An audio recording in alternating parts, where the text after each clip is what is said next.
কেউ আপনার জমি দখল করতে আসলে আপনি কি করবেন?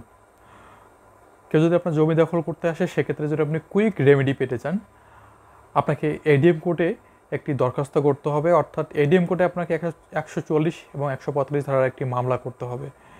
এই মামলা করার পরেই আপনি যখনই মামলা করবেন তখন আদালত 3টি আদেশ দিবেন, যার মধ্যে প্রথম আদেশটি হবে আপনি যার নামে মামলা করেছেন তাকে কারণ দর্শানোর জন্য একটি মানে আদালত থেকে নোটিশ করা হবে।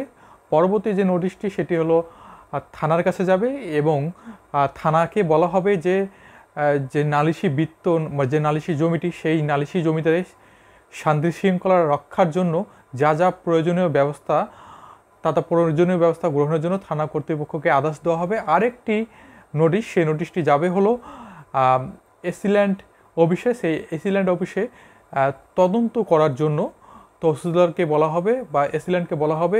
এসিল্যান্ড সেই তদন্তের দায়িত্ব তহসিলদারকে দেবেন এবং তহসিলদার সেই তদন্ত করে তদন্ত রিপোর্ট কোর্টে পাঠাবেন।